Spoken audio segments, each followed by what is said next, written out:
तो दोस्तों स्वागत है आपका अपना यूट्यूब चैनल ये मैंने एजुकेशन। एक बार फिर मैं हाजिर हूँ एक नए वीडियो और एक नई स्टोरी के साथ, जिसका टाइटल आपके स्क्रीन पर दिख रहा होगा, the greedy jackal. Greedy means होता है लालची, जैकॉल मीन्स आपको तो पता ही होगा सियार। तो दोस्तों ये है आज का स्टोरी, और हमेशा की तरह यह स्टोरी भी काफ़ी इंटरेस्टिंग है। इस वीडियो के एंड में आपको एक अच्छा सा मोरल भी मिलने वाला है, और इस स्टोरी के माध्यम से हम बहुत सारी चीज़ें सीखने वाले हैं। तो दोस्तों अगर आप हमारे चैनल पर नए हैं और अभी तक हमारे चैनल को सब्सक्राइब नहीं किया है तो प्लीज़ हमारे चैनल को सब्सक्राइब करिएगा, और वीडियो अच्छी लगे तो अपने यार दोस्तों में शेयर करिएगा। तो चलिए वीडियो को हम यहाँ से स्टार्ट करते हैं और समझते हैं इस स्टोरी को। Once a hunter named Bhairav had set out for hunting. एक बार एक शिकारी, हंटर मतलब एक शिकारी, नेम्ड भैरव, भैरव नाम का, सेट आउट निकला, किस लिए? फॉर हंटिंग, शिकार करने के लिए निकला। ही वॉज लकी, वह बहुत ही लकी था, टू स्पॉट, खोजने में, अ डियर ग्रेजिंग, एक हिरन को चरते हुए खोजने में या तलाश करने में वो बहुत ही लकी था, मतलब बहुत ही खुशनसीब था कि वह, इसके पास ऐसा हुनर था कि वह चरते हुए हिरन को तलाश कर लेता था। So he aimed his arrow carefully and shot it. Aimed means होता है निशाना लेना, तो अपने तीर से, मतलब ही एम्ड हिज एरो, उसने अपने तीर से निशाना लिया सावधानी से, एंड शॉट इट, और उसे मार दिया। The arrow went through the neck of the deer. Arrow went through, this is a phrasal verb, जिसका मतलब होता है गुजरना। तो जो तीर था, तीर गुजरा कहाँ से? The neck of the deer, हिरन के गले से पार हो गया या गुजर गया। And it fell down dead, और वह नीचे गिरा और मर गया। He went to the prey, prey means होता है शिकार। ही वेंट, वह चला, वह गया, या टू द प्रे मतलब वह शिकार के पास गया। एंड लिफ्टेड इट, लिफ्ट मतलब होता है उठाना, तो उसे उठाया, टू कैरी, ले जाने के लिए, ऑन हिज शोल्डर, अपने कंधों पर। ठीक, जस्ट देन, तभी, ही साइटेड अ बोर, उसने एक सुअर देखा। साइट मीन्स होता है देखना, तो ही साइटेड या ही सॉ आप कह सकते हैं। यहाँ पे साइटेड लिखा है तो हम इसका मतलब समझेंगे, साइटेड मीन्स होता है भी देखना। तो ही साइटेड अ बोर, उसने एक सुअर देखा या नज़र पड़ा उस पर। वॉट अ लक, क्या किस्मत है, इस तरीके का हम अक्सर बोलते हैं, वॉट अ लक। तो बोल दो, इसका मतलब हुआ क्या किस्मत है। ही थॉट, उसने सोचा, he must claim the boar as well, उसने सोचा उसे सुअर पर भी, उसे सुअर पर भी क्लेम करना चाहिए। मतलब क्लेम मतलब होता है किसी चीज़ पर हक जताना कि ये मेरा है, तो इस सेंस में इसको इस्तेमाल किया गया है। He must claim the boar as well, उसे सुअर पर भी क्लेम करना चाहिए। He put down the deer, उसने हिरन को नीचे रख दिया। पुट डाउन मतलब होता है, पुट मतलब रखना, डाउन मीन्स नीचे। ही पुट डाउन द डियर, उसने हिरन को नीचे रख दिया। And shot an arrow at the bore, मतलब सुअर पर एक तीर मारा। शॉट मतलब चलाना, तो उसने एक तीर सुअर पर चलाया। The bore was injured but not dead, सुअर चोटिल था लेकिन मरा नहीं था, लेकिन नॉट डेड मतलब नहीं मरा था। It angrily charged at Bhairav and rammed into his waist. It angrily, वह क्रोधित से या गुस्से से, चार्ज मतलब होता है धावा बोलना। चार्ज्ड एट भैरव मतलब भैरव पर उसने गुस्से से धावा बोला।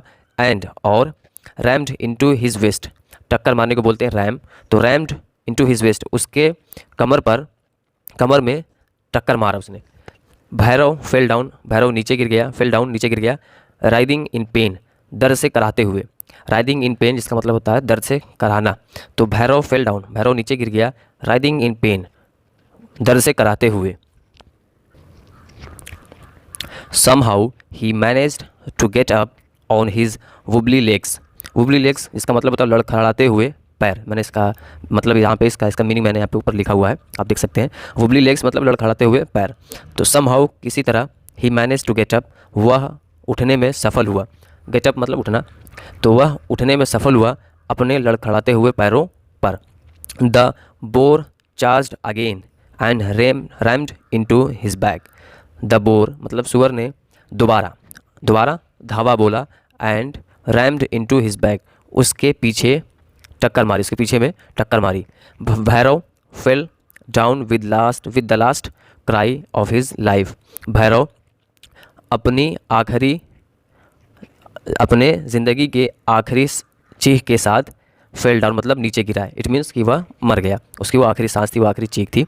The bore also did not live long, सुअर भी, द बोर ऑल्सो मतलब भी, जैसा आपको पता होगा। द बोर ऑल्सो, सुअर भी, डिड नॉट लिव लॉन्ग, ज़्यादा नहीं जी सका। इट स्टैगर्ड एंड फेल, वह लड़खड़ाया एंड फेल और गिर गया। स्टैगर्ड मतलब होता है लड़खड़ाना, इसका मीनिंग मैंने यहाँ पे लिखा हुआ है। स्टैगर्ड और वुबली मतलब सेम है। It fell on a snake, वह एक सांप पर गिरा, एंड किल्ड इट, उसे मार दिया, किल्ड इट मार दिया, अंडर इट्स ओन वेट, अपने खुद के वजन से उसे मार दिया। मीनवाइल, इसी बीच a jackal happened to come there wandering, इसी बीच एक सियार इत्तेफाक से या संयोग से टू कम देयर वहाँ आया, वॉन्डरिंग मतलब घूमते हुए। The 4 dead bodies were a bonanza for him, 4 dead bodies जो थी वर अ बोनांजा फॉर हिम मतलब उसके लिए उपहार थी। बोनांजा मतलब होता है उपहार। ही मटर्ड आई विल ईट स्पैरिंगली, वह धीरे से बोला, धीरे से कहना मैंने यहाँ पे लिखा हुआ है मटर्ड, उसने धीरे से कहा आई विल ईट स्पायरिंगली, स्पायरिंगली मतलब संयम से, मतलब इत्मीनान के साथ, तो मैं इत्मीनान से या संयम से खाऊंगा।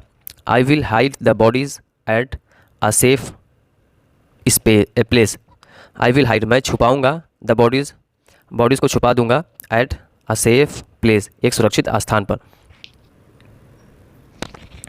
Then he realised that he was hungry, तभी उसे एहसास हुआ कि वह भूखा था।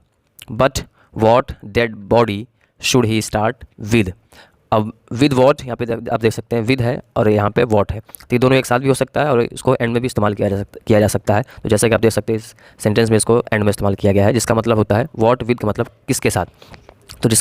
तो फिर इस तरीके से इस सेंटेंस का मतलब हुआ कि लेकिन किस बॉडी के साथ शुड ही स्टार्ट, उसे स्टार्ट करना चाहिए। ही थॉट एंड थॉट, वह सोचता रहा, थॉट एंड थॉट मतलब सोचता रहा। ही थॉट एंड थॉट, या आप एक अलग सेंस में भी कह सकते हैं ही केप्ट थिंकिंग, जिसका मतलब भी होगा कि वह सोचता रहा, या आप ऐसे भी कह सकते हैं ही थॉट एंड थॉट, वह सोचता रहा। बट कुड नॉट डिसाइड, लेकिन कुड नॉट डिसाइड, लेकिन डिसाइड नहीं कर सका।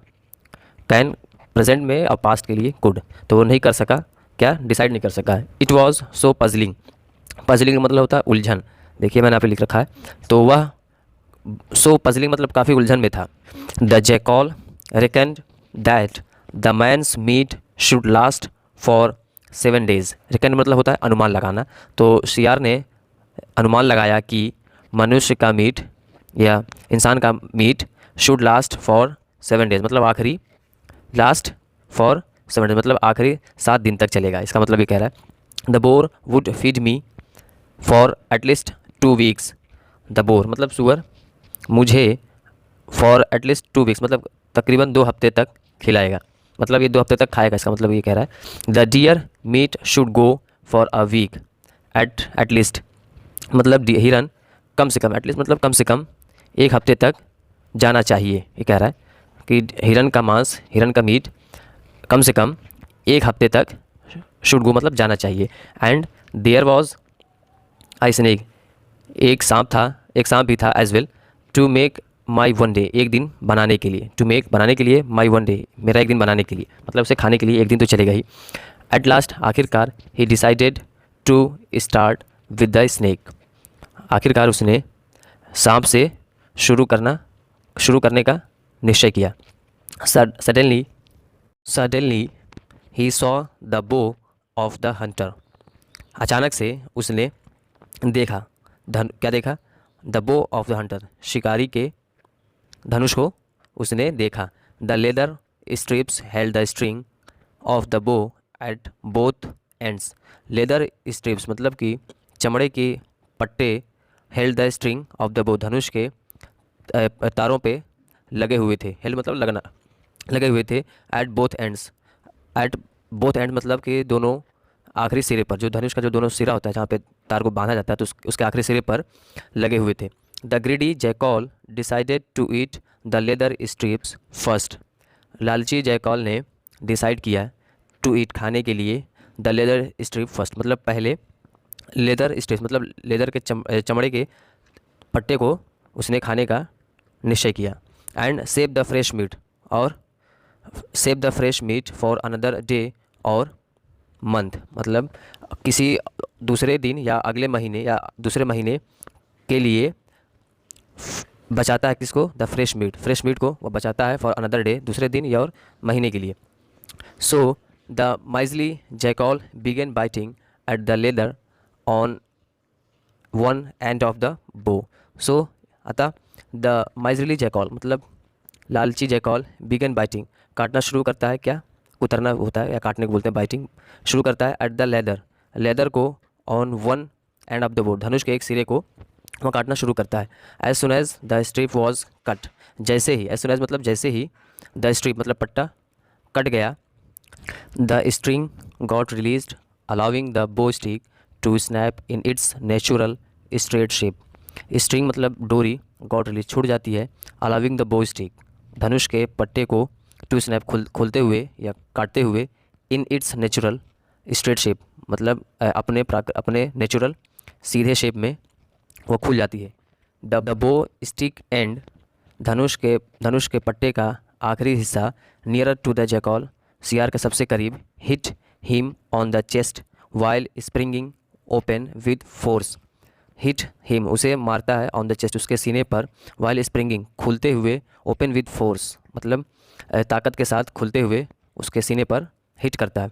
It broke the jackal's ribs, वह ब्रोक द जैकॉल्स रिब्स मतलब जैकॉल्स के पसलियों को तोड़ दिया, and tore through his heart killing it, tore through मतलब होता है पार कर जाना, तो टोर थ्रो हिज हर्ट उसके दिल से पार हो जाती है, किलिंग इट उसे मारते हुए। तो अब स्टोरी का मोरल देखते हैं, moral of the story. Story हमें क्या सबक देती है? The one who is greedy can never reach satisfaction, व्यक्ति जो लालची होते हैं कैन नेवर रीच नहीं पहुंच सकते, सेटिस्फैक्शन मतलब संतुष्टि उन्हें नहीं पहुंच सकती, and brings his own Doom, Doom मतलब होता है तबाही, और ब्रिंग्स हिज ओन डूम उसकी खुद की तबाही लाती है, जिससे सेटिस्फैक्शन नहीं होता। Both the Hunter and the jackal, शिकारी और सियार दोनों वर ग्रीडी लालची थे, एंड गॉट किल्ड मारे गए, by the end of the story के एंड तक। तो ये था आज का स्टोरी। आई होप कि आपको अच्छा लगा होगा। तो वीडियो अगर आपको अच्छा लगे प्लीज़ उसको लाइक करिएगा और अपने यार दोस्तों में शेयर करिएगा। तो मिलते हैं नेक्स्ट वीडियो में, तब तक के लिए बाय।